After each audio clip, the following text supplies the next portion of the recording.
কিছু কিছু মানুষ মারা যাওয়ার পরে চেহারাটা এমন সুন্দর হয়, দেখছেন আপনারা কখনো? দেখলে বলেন না ভাইয়া। মানুষ মারা যাওয়ার পরে তার চেহারাটা জীবিত থাকার চাইতে বেশি সুন্দর হয়, দেখছেন এরকম?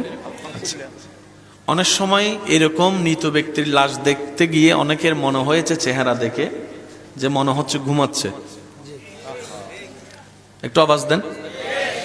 কেউ কেউ সেই চেহারা দেখে এসে বলছে তার চেহারা দেখে মনে হচ্ছে মুস্কি মুস্কি হাসতেছে।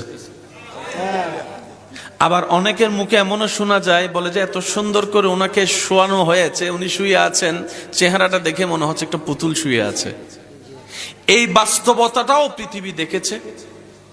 আবার কিছু কিছু মানুষের মৃত্যুর পরে চেহারা এমন ভয়ানক হয়, জীবিত থাকতে হয়তো সে বিশ্ব সুন্দরী ছিল, কিন্তু মৃত্যুর পরে চেহারাটা এমন ভয়ানক হয় নিজের পরিবারের মানুষ পর্যন্ত দেখার সুযোগ পায় না।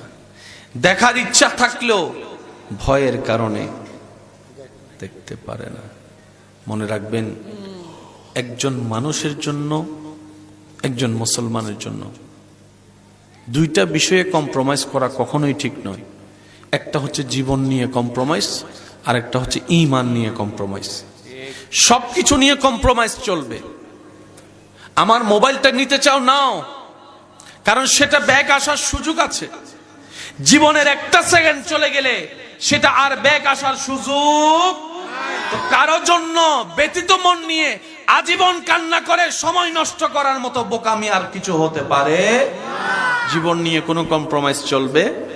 আর একটা হচ্ছে ঈমানের ব্যাপারে কোনো কম্প্রোমাইজ চলবে। সেটা ভাই হোক, এটা বাপ হোক, এটা মা হোক, এটা চাচা হোক, এটা সন্তান হোক, ঈমান সবার উপরে।